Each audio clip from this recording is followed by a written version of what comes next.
বাংলাদেশের শিক্ষা কারিকুলাম থেকে যদি নাস্তিকতা ফ্যাসিবাদকে আমরা বিতাড়িত করতে পারি, আমাদের সন্তানের হৃদয়ে যদি আমরা ঈমান বিল গায়েব এবং সত্যবাদিতা ন্যায়পরায়ণতার মাধ্যমে যদি তাদের নেতৃত্ব সামনে নিয়ে আসতে পারি, আর আমাদেরও যদি শক্তিশালী প্রতিষ্ঠান থাকে, ডিপ স্টেটের শক্তিশালী প্রতিষ্ঠান থাকে, রাষ্ট্রের কাঠামো শক্তিশালী প্রতিষ্ঠান থাকে, তাহলে আবারও আগামী 10 বছর পর, 15 বছর পর, 30 বছর পর, 50 বছর পর, 100 বছর পর আবারও জুলাই এবং আগস্ট অভ্যুত্থান সংঘটিত হবে। আর সেই জুলাই এবং আগস্ট কোনো সরকারকে বিতাড়িত করার জন্য হবে না, কালেমার পতাকাকে রাষ্ট্রে উড্ডীন করার জন্য হবে ইনশাআল্লাহ।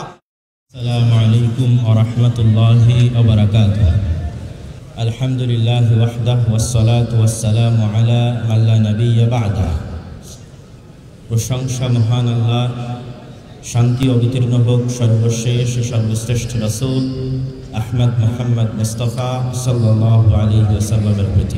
আজকে বাংলাদেশের ইতিহাসে এক ব্যতিক্রমধর্মী এই আয়োজন, যেখানে বাংলাদেশের রাজনৈতিক অরাজনৈতিক বিভিন্ন ঘরানার আলেম এবং ওলামা, ছাত্র জনতা এবং নেতৃবৃন্দ উপস্থিত হয়েছে। যে 7টি দাবি নিয়ে আজকে এখানে আলোচনা হচ্ছে, 7টি দাবি অত্যন্ত গুরুত্বপূর্ণ। তবে আমাদের কিছু বিষয় মাথায় রাখতে হবে যে আমরা কি শুধু সাময়িক, ক্ষণিক, ইমিডিয়েট কিছু রেজাল্ট নিয়েই ক্ষান্ত হয়ে যাব, না দীর্ঘস্থায়ী, দীর্ঘমেয়াদী, সুদূর প্রসারী পরিকল্পনা নিয়ে এদেশের আলেম সমাজ এবং ছাত্র জনতা কাজ করবে। আপনাদের একটি বিষয় মাথায় রাখতে হবে যে 24 জুলাই আগস্ট গণ অভ্যুত্থানে এদেশের ধর্মপ্রাণ মুসলমান জনগণ এবং ছাত্র, মাদ্রাসার আলেম এবং ওলামাদের ব্যাপক অবদান এবং ভূমিকা ছিল। কিন্তু আপনি খেয়াল করলে দেখবেন যে রাস্তায় লক্ষ লক্ষ কোটি কোটি মুসলমান ধর্মপ্রাণ জনতা থাকলেও ক্ষমতা কিন্তু চলে গেছে এনজিওদের হাতে।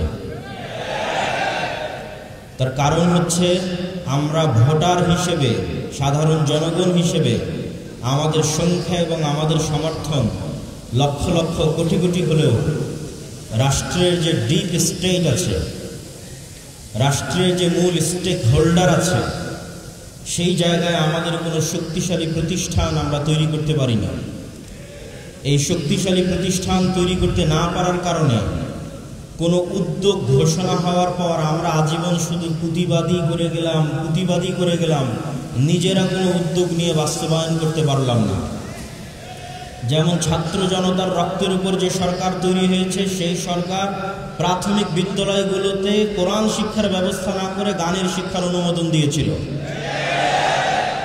তাহলে আমরা এই যে লক্ষ লক্ষ কোটি কোটি জনগণ পরিশ্রম করলো, শ্রম দিল, তারা কেন রাষ্ট্রে প্রাথমিক শিক্ষায় কোরআন এবং দ্বীনি শিক্ষা বাস্তবায়নের যে উদ্যোগ, যে চেষ্টা, সেটি বাস্তবায়ন করতে তো পারলই না, উল্টো এনজিওরা গানের মাধ্যমে বেহায়াপনা এবং বেলিল্লাপনার সংস্কৃতি আমাদের সন্তানদের মধ্যে ঢুকিয়ে দেওয়ার চেষ্টা করছে এই সরকারের আমলে। এই বিষয়টা আমাদের মাথায় নিতে হবে এবং চিন্তা করতে হবে যে আমরা কিভাবে কাজ করলে আগামী 30 বছর পর, আগামী 20 বছর পর, আগামী 50 বছর পর শুধু ইমাম মুয়াজ্জিনের ভাতা নয়, শুধু দাওরায়ে হাদিসের সনদের সার্টিফিকেট নয়, বরং সম্পূর্ণরূপে বাংলাদেশে ইসলামী বিপ্লব কায়েম হবে ইনশাআল্লাহ। এই চিন্তা, এই চেতনা এবং এই পরিকল্পনা নিয়ে আমাদের কাজ করতে হবে। এবং এইটি কাজ করার জন্য আমি ছোট্ট 2-1টা কথা বলে আমার বক্তব্য শেষ করব। 1, আল ইমান বিল গায়বে মজবুত বিশ্বাস লাগবে। আপনি শুধু দুনিয়াবী কার্যকরণের সূত্র দিয়ে যদি বিজয় অর্জন করতে যান, তাহলে আজকে আমরা যত দুর্বল, আজকে গাজার মানুষ যত দুর্বল, তার চেয়ে বেশি দুর্বল ছিল মুসা আলাইহিস সালাতু ওয়াস সালাম ফেরাউনের নিকটে। কিন্তু মুসা আলাইহিস সালাতু ওয়াস সালামের ঈমান বিল গায়বে বিশ্বাস ছিল, যে ঈমান বিল গায়ব আমরা সবসময় পড়ি, আমানতু বিল্লাহি ওয়া মালাইকাতিহি, আল্লাহর ফেরেশতার উপর বিশ্বাস, নূরের উপর বিশ্বাস, গায়েবী মদদের উপর বিশ্বাস। আপনারা চোখের সামনে দেখেছেন 16 বছরের ফ্যাসিবাদ কিভাবে আল্লাহর গায়েবী মদদে পতন ঘটেছে। এই গায়েবী মদদ যদি আপনি চোখের সামনে দেখে থাকেন, তাহলে কেন বিশ্বাস করবেন না যে আল্লাহর গায়েবী মদদে এদেশে একদিন পূর্ণাঙ্গ ইসলামিক বিপ্লব প্রতিষ্ঠিত হবে ইনশাআল্লাহ।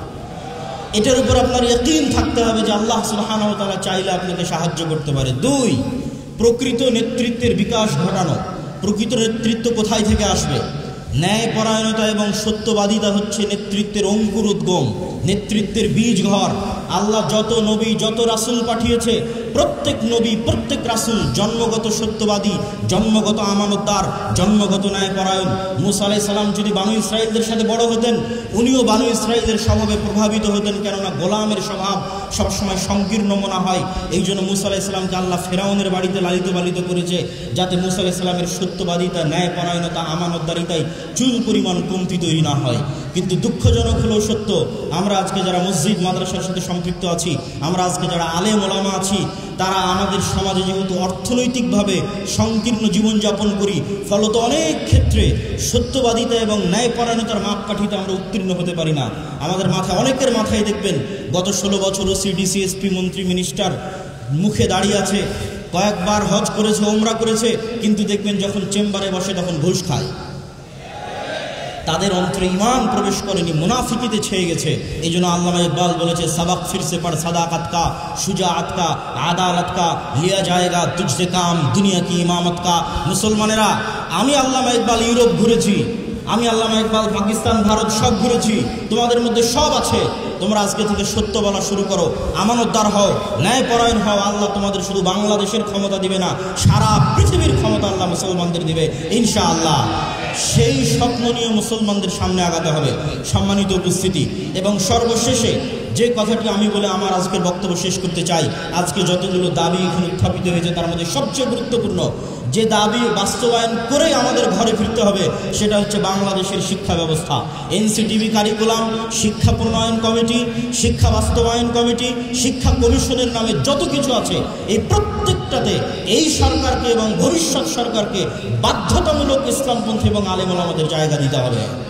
এই একটা দাবিতে যদি আমরা শক্ত থাকি, বাংলাদেশের শিক্ষা কারিকুলাম থেকে যদি নাস্তিকতা, ফ্যাসিবাদকে আমরা বিতাড়িত করতে পারি, আমাদের সন্তানের হৃদয়ে যদি আমরা ঈমান বিল গায়েব এবং সত্যবাদিতা ও ন্যায়পরায়ণতার মাধ্যমে যদি তাদের নেতৃত্ব সামনে নিয়ে আসতে পারি, আর আমাদেরও যদি শক্তিশালী প্রতিষ্ঠান থাকে, ডিপ স্টেটে শক্তিশালী প্রতিষ্ঠান থাকে, রাষ্ট্রের কাঠামে শক্তিশালী প্রতিষ্ঠান থাকে, তাহলে আবারও আগামী 10 বছর পর, 15 বছর পর, 30 বছর পর, 50 বছর পর, 100 বছর পর আবারও জুলাই এবং আগস্ট অভ্যুত্থান সংঘটিত হবে। আর সেই জুলাই এবং আগস্ট কোন সরকারকে বিতাড়িত করার জন্য হবে না, কালেমার পতাকাকে রাষ্ট্রে উদ্দীন করার জন্য হবে ইনশাআল্লাহ। ওয়া আখিরু দাওয়ানা আলহামদুলিল্লাহি রাব্বিল আলামিন। আসসালামু আলাইকুম ওয়া রাহমাতুল্লাহি ওয়া বারাকাতুহু।